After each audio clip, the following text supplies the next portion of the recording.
출애굽기 1장 15절에서 22절까지입니다.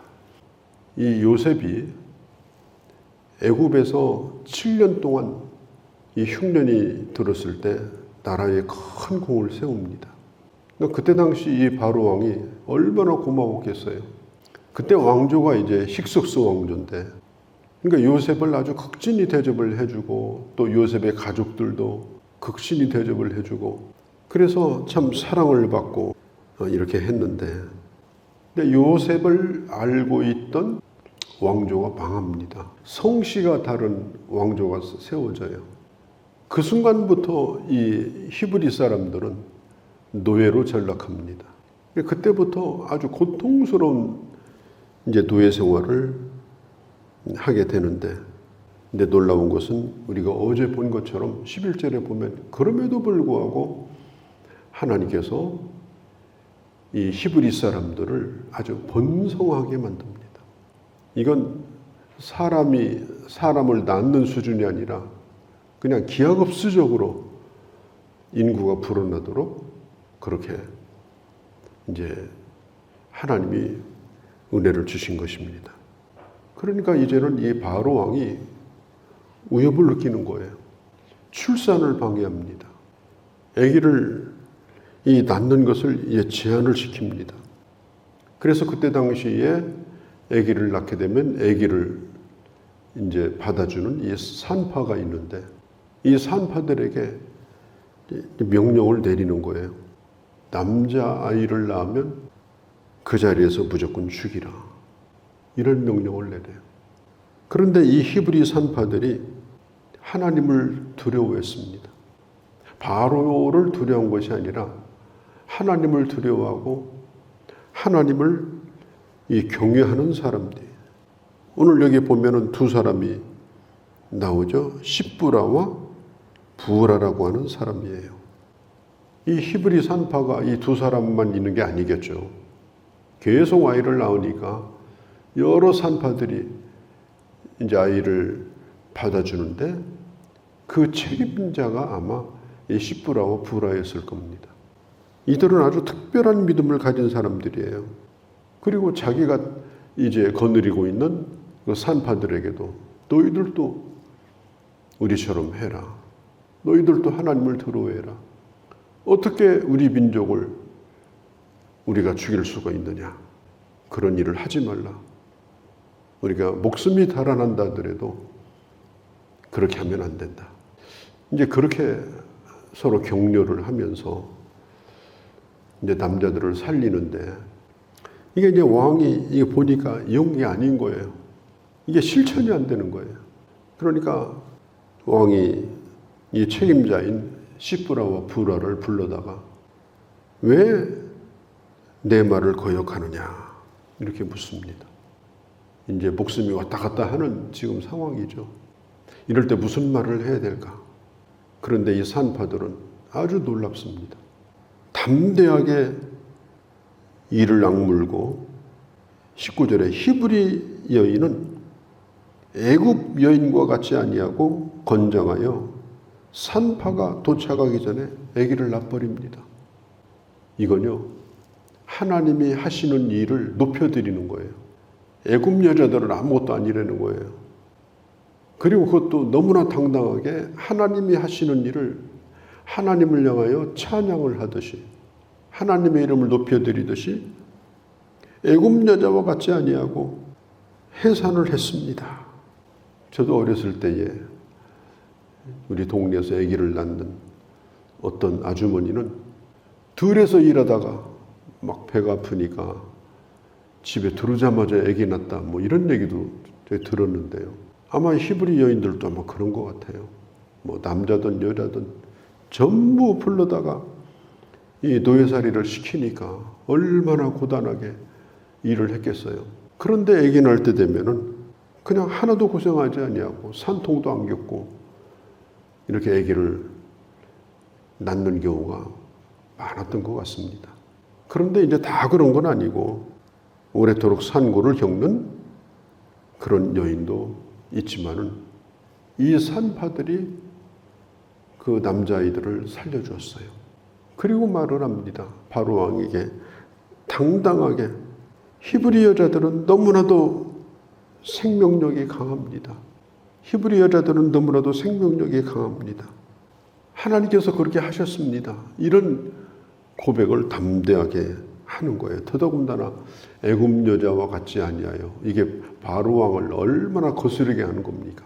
지금 말조심을 해도 참 크게 해야 될 상황인데 이 산파들은 하나님을 두려워하고 사람을 두려워하지 아니했습니다. 그러니까 엘리야 시대에도 이 아합 왕이 이 바알에게 다 경배하라고 그렇게 협박을 하고, 그런 중에서도 이 엘리야는 그걸 거부했어요. 엘리야만 그랬느냐? 아니에요. 하나님의 순교든 7,000명도 그걸 따르지 아니했습니다. 이런 행동은 국가에 대한 반역이 아니에요. 하나님을 경외하기 위해서 합법적으로 정당한 불복종을 하는 것입니다.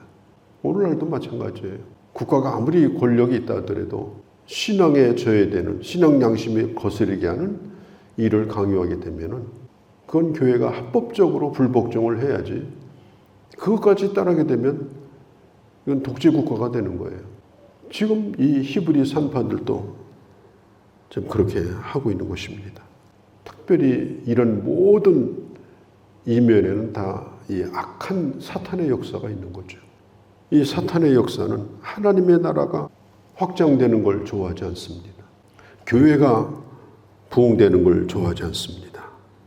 세상이 절대로 교회 부흥된다고 박수치지 않습니다. 긴장합니다. 그리고 교묘하게 교회를 허물려고 하는 그런 세력이 나타납니다. 뭐든지 약점을 잡아서 물건으로 줍니다. 교회 이미지를 나쁘게 하려고 갖가지로 그렇게 속입니다. 옛날이나 지금이나 마찬가지예요.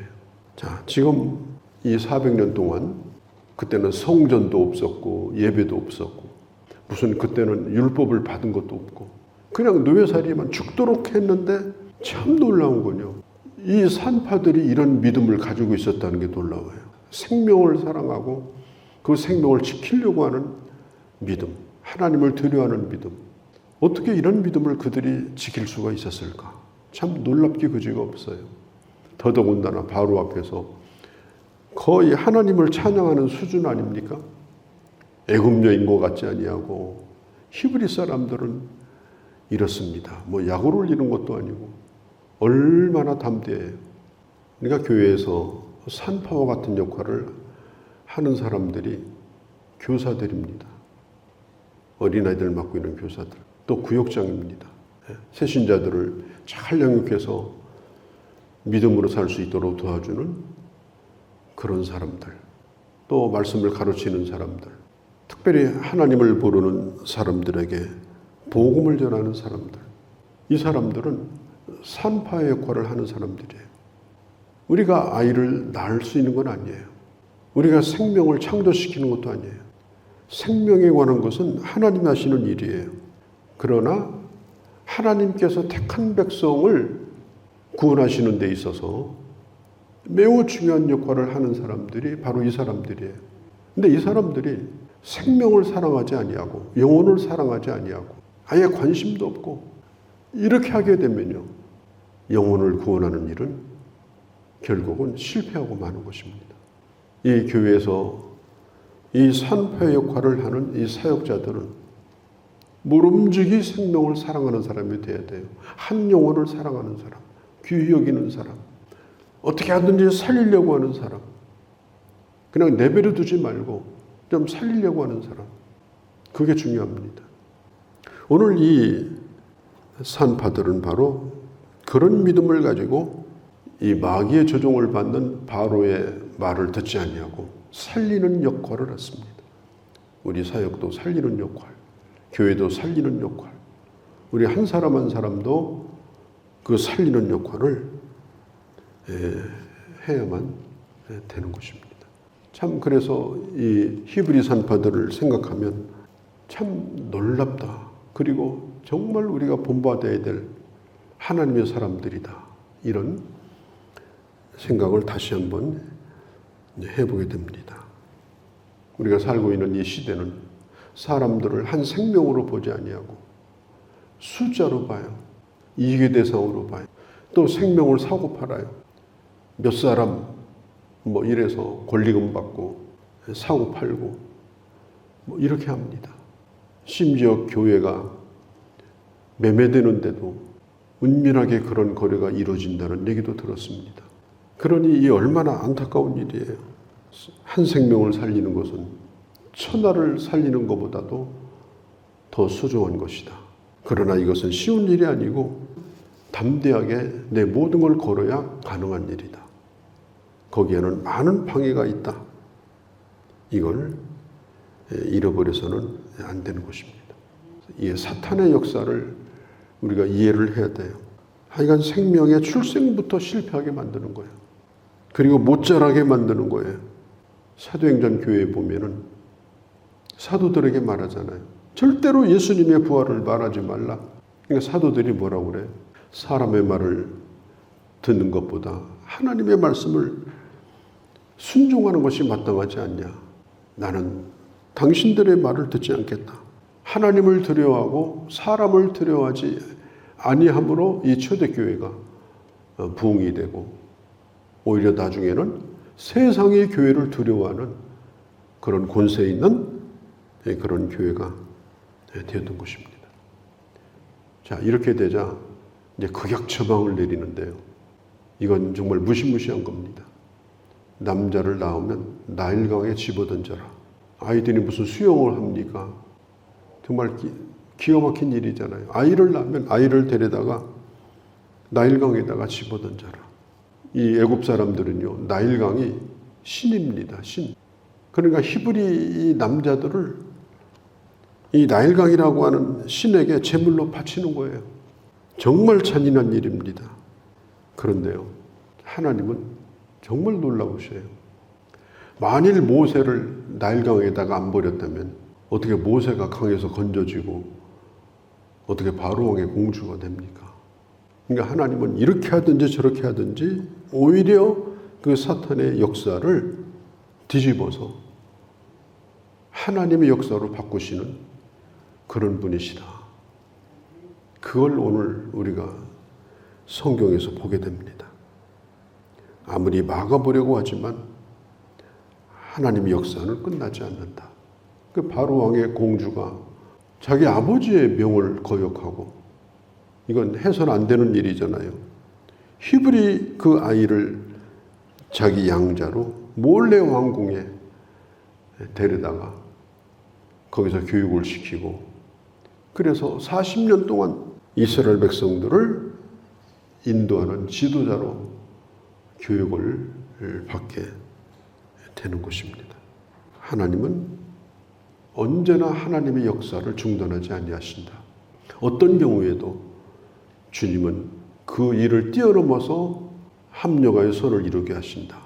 그리고 우리는 그 하나님의 그 뜨거운 생명을 사랑하는 열심을 따라서 산파된 우리도 우리의 모든 것을 들여서 생명을 사랑하는 사역, 하나님의 뜻을 받들어서 생명을 건지는 하나님의 일에 도움이 되는 그런 사역자로서 하나님 앞에 충성을 다하는 그런 주의 자녀들이 되어야 할 줄로 믿습니다. 거룩하신 우리 아버지 하나님, 악한 마귀는 생명이 구원받는 것, 살아나는 것, 자라나는 것, 고비고비 역사에서 그 생명을 끊어버리려고 발악을 하고 있습니다. 그러나 전능하신 하나님은 하나님의 그 살리는 역사를 끊이지 아니하시고 그 약속을 이루어 주십니다. 그리고 그 약속을 이루는 데 있어 산파의 역할을 하는 자로 이 땅에 교회를 세우시고 하나님의 사람들을 세우셔서 사용하십니다. 히브리 산파의 믿음을 저희들에게도 주셔서 아버지의 놀라운 역사에 우리도 존귀하게 쓰임을 받고 하나님을 기쁘시게 하는 자로 살아가는 저희가 되게 하여 주옵소서. 이 하루도 주께 의탁하오며 예수님의 이름으로 기도하옵나이다. 아멘.